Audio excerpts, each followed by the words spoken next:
Hello friend, तो आपके सामने लेकर आ गए हैं डिजाइन वाला पार्ट। इसके पहले एनालिसिस के कुछ क्वेश्चंस आपने देखे होंगे और कुछ भी आइडिया भी मिला होगा। उसके पहले भी मैंने आपको गाइड भी किया था कि एनालिसिस में क्या करना होता है और डिजाइन वाले पार्ट में क्या करना होता है। तो चलिए हम डिजाइन वाले पार्ट में आपको बता देते हैं कि जब भी डिजाइन करना होता है तो डिजाइन का मतलब ये होता है कि आपके पास लोड दिए होंगे, ठीक है, मोमेंट दिया होगा, उसके बेस पर आपको सेक्शन की साइज फाइंड आउट करनी होगी, कितने steel number of steel bar use करना हुए और स्टील बार का जो सेक्शन एरिया होता है जिसको एएसटी बोलते हैं वो फाइंड आउट करने होते हैं। तो जैसे देखिए ये जो दिया है पहले वो चीजें गिवन में लिख लेते हैं। तो आपके सामने ये जो क्वेश्चन है इसमें जो भी दिया हुआ है वो लिख लेते हैं। क्या बोला है, design a singly RC beam. देखिए सिंगली आरसी बीम का डिजाइन करना है of a rectangular with effective depth जो है, देखो effective depth equal to twice the width of the beam to resist factor moment. देखो फैक्टर मोमेंट भी दे दिया 120 kilo newton into metre, use M20 and FE 415। देखो कंक्रीट का grade भी दे दिया M20 और स्टील का भी ग्रेड दे दिया 415। क्लियर। तो दिया है पहले तो देखो जो इफेक्टिव डेप्थ है उसको हम स्मॉल d से इंडिकेट करते हैं। क्या होता है इफेक्टिव डेप्थ, ये है इफेक्टिव डेप्थ, ठीक है। और जो ये B है जिसको आप जानते हैं ये विड्थ ऑफ बीम है एंड ये effective depth of beam section, हाँ सेक्शन का ये थोड़ा ध्यान रखना, ऑफ सेक्शन, ठीक है, ऑफ बीम सेक्शन लिख सकते हो। क्लियर। इसके लिए कंडीशन बोला है कि जो D है इफेक्टिव डेप्थ वो इक्वल टू है 2 इंटू बी, इसके 2 गुने के बराबर है, ये दिया हुआ है। क्लियर। ये कुछ कंडीशन दिए होंगे कि ताकि आपको सॉल्व करने में इजी रहे। उसके बाद आप देखेंगे तो FCK दिया हुआ है। FCK ये M20 FCK बताता है कि वो 20 न्यूटन पर mm स्क्वायर है। कैरेक्टरिस्टिक स्ट्रेंथ ऑफ कॉन्क्रीट होता है, ठीक है, कॉम्प्रेसिव स्ट्रेंथ होता है। और उसके बाद FY भी दिया हुआ है। FY आप देख सकते हैं कितना दिया हुआ है 415, ये FE 415 मतलब FY 415 न्यूटन पर mm स्क्वायर। इसके साथ साथ फैक्टर मोमेंट को ही हम क्या बोलते हैं, फैक्टर जो मोमेंट है इसी को बोला जाता है MU, ठीक है। और ये MU को हम MU लिमिट बोल सकते हैं, कब बोल सकते हैं कि जब ये बैलेंस सेक्शन पे हम डिजाइन करें, और ये हम जो भी डिजाइन करेंगे बैलेंस सेक्शन पे ही डिजाइन करेंगे, तो इसीलिए ये MU लिमिट हमारे लिए है, क्योंकि बोला है कि टू रजिस्ट फैक्टर मोमेंट, तो ये हमारे लिए लिमिटिंग मोमेंट ही होगा। और वो कितना है 120 किलो न्यूटन इंटू मीटर है। और इसको अगर मैं न्यूटन इंटू mm में चेंज करूंगा तो किलो न्यूटन का 1000 और मीटर का 1000, वो कितना हो जाएगा 120 इंटू 10⁶ न्यूटन इंटू mm। देखो किलो न्यूटन, किलो हटाओगे तो 10⁻³ और मीटर को mm करोगे तो 10⁻³, टोटल हो गया 10⁻6। क्लियर। अब मुझे करना है डिजाइन एज बैलेंस सेक्शन, ठीक है। मैं हर एक चीज को आपको बताते जा रहा हूं ताकि आपको आइडिया मिलते जाए। देखो डिजाइन, जो भी डिजाइनिंग हम करेंगे वो किस पे करेंगे, एज बैलेंस सेक्शन पे करेंगे, ठीक है, बैलेंस सेक्शन पे। तो उसका फॉर्मूला अगर आपको मैं बताऊं, MU लिमिट का फॉर्मूला आपको मिल जाएगा यहाँ पे, इस तरीके से कर देना SP16 पेज नंबर 10 और टेबल नंबर C पर ये आपको फॉर्मूला मिल जाएगा। MU limit upon FCK BD square होगा और इसकी वैल्यू इसके बेस पर, इसी के बेस पे आपको FY के बेस पे आपको दिखेगा। 415 के लिए फॉर्मूला है 0.138, इसी के नीचे होगा उसमें FCK BD स्क्वायर, तो उसको डिवाइड में है तो इधर मल्टीप्लीकेशन करेंगे तो यहाँ पे आ जाता है। मैं आपको वो दिखा भी देता हूँ ताकि आपको आइडिया मिल जाए। देखिए SP16 मेरे पास है और पेज नंबर में पेज नंबर 10 पे मैं आपको दिखा देता हूँ। पेज नंबर 10 पे है, टेबल नंबर C देख सकते हैं, आपको मैं कोड पे ही दिखा देता हूँ।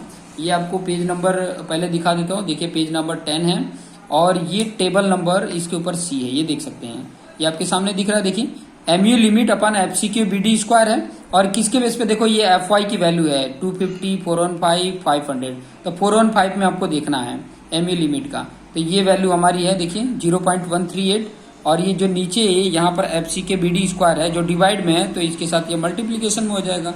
तो वही फॉर्मूला मैंने लिखा है, इसी के बेस पर डिसाइड करना। अगर आपका एफई 250 दिया होता तो मैं 250 के हिसाब से ये लेता, अगर एफई 500 दिया होता तो उसके हिसाब से मैं ये वैल्यू लेता। तो ये चीजें ध्यान में रखेंगे, ठीक है। ओके, तो ये आपके सामने मैंने लिख दिया है और एमयू लिमिट के यहाँ वैल्यू लिख देते हैं, ठीक है। सभी वैल्यू तो आपको ऑलरेडी पता है। ये इसकी वैल्यू है 120 इंटू 10⁶, और इसकी वैल्यू ये 0.138। एफसीके की वैल्यू आपको 20 पता है।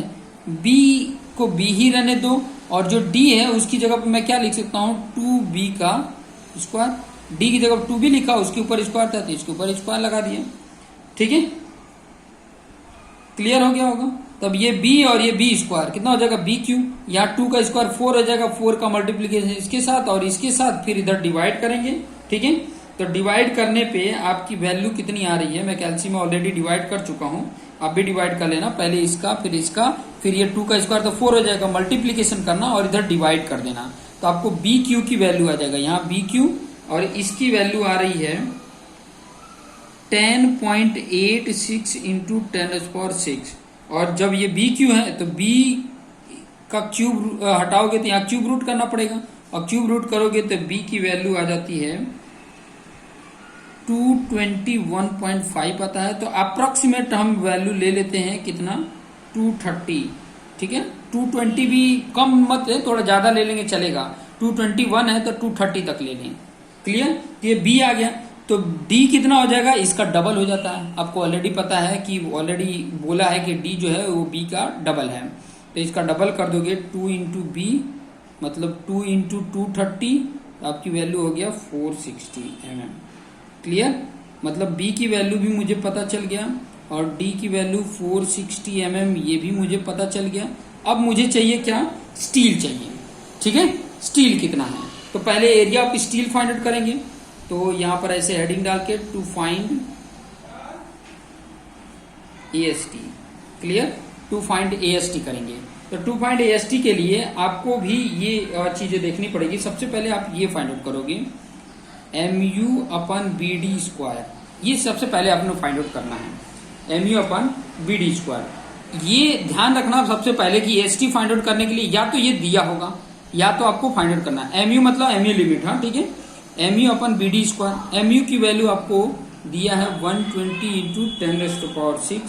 B की वैल्यू अभी फाइंड आउट की है 230, और D की वैल्यू 460, और स्क्वायर है तो स्क्वायर। तो इसकी वैल्यू जब कैलकुलेट करते हैं तो इतना आता है 2.46। अभी इसी के बेस पे आपको फाइंड आउट करना होगा PT। अभी ये PT कहाँ पे मिलेगा, SP16 में पेज नंबर 48 पे मिलेगा। देखो MU अपन BD स्क्वायर के बेस पे PT फाइंड आउट करोगे और PT के बेस पे मुझे AST मिलेगा, ठीक है। और AST के बेस पे AST मिलेगा, और AST के बेस पे मैं उसके नंबर ऑफ बार डिफाइन कर लूंगा कि कितने नंबर ऑफ बार होंगे। तो चलिए मैं यहाँ पे आपको बता ही देता हूँ। 2.46 हो गया। अभी मुझे फाइंड आउट करना है PT कितना होगा, PT कितना परसेंटेज होगा, तो इसी के बेस पे फाइंड आउट होगा। और वो कितने पे मिलेगा, मैं अभी बताया कि SP16 में पेज नंबर 48 पे चले जाना। पेज नंबर 48 पे मैं आपको दिखा भी देता हूँ, जितना दिखाऊंगा उतना यकीन होगा। ये है, ठीक है। क्यों पेज नंबर 48 पे आया, तो वो भी मैं टेक्निक बताता हूँ। देखिए यहाँ पर देखिए, मेरा पहले FCK 20 है, ये चीजें ध्यान में रखना। और दूसरा यहाँ पे देखिए FY की वैल्यू दिया हुआ है, मेरा FY की वैल्यू, लेकिन ध्यान से समझेंगे तो पहले MU अपन BD स्क्वायर की वैल्यू दिया है। देखिए ये MU अपन BD स्क्वायर अपना कितना है, 2.46 है। तो 2.46 मेरा यहाँ पे देखेंगे, ये दिख रहा है 2.46। 2.46 जो दिख रहा है उसी लाइन में मैं कहा जाऊंगा, 415 में जाऊंगा। ये मेरी 0.823, ये क्या है 0.823, ये परसेंटेज में वैल्यू बताएगा। मतलब इतने परसेंट मुझे स्टील यूज करना है, पूरे क्रॉस सेक्शन एरिया का इतने परसेंट मुझे स्टील यूज करना है, 0.823। क्लियर, ऐसे ही आपने ढूंढ के लिखना है। तो कितना आ रहा है, 0.823 परसेंटेज। ओके, अभी इसी के बेस पे मुझे एरिया ऑफ स्टील करना है। तो सेक्शन का अगर देखेंगे तो सेक्शन में पूरा, अगर सेक्शन को देखना है तो जहां से स्टील स्टार्ट होता है इफेक्टिव डेप्थ का वही लेना। देखिए इतना परसेंटेज अगर होगा तो 0.823 823/100 कर देंगे, परसेंटेज हट के, और b इंटू डी, बी की वैल्यू कितनी है 230 है और डी की वैल्यू 460 है। इसके बेस पे मुझे एरिया ऑफ स्टील मिल जाता है। ये कैलकुलेट करेंगे तो इतना आ जाएगा 870.73 mm स्क्वायर। ठीक है, ये एरिया ऑफ स्टील है, इतना एरिया ऑफ स्टील आपको यूज करना है।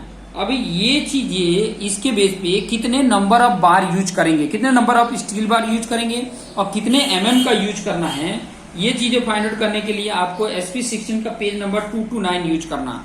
229 याद कर लेना। देखो ये इसके लिए, ये PT के लिए मैं यहाँ पे लिख देता हूँ, ये जो PT है ना यहाँ पे एरो बना के लिख देता हूँ। ये SP16 पेज नंबर आप 48 यूज करना, और इसके लिए ये नंबर ऑफ बार के लिए SP16 पेज नंबर 229 यूज करना।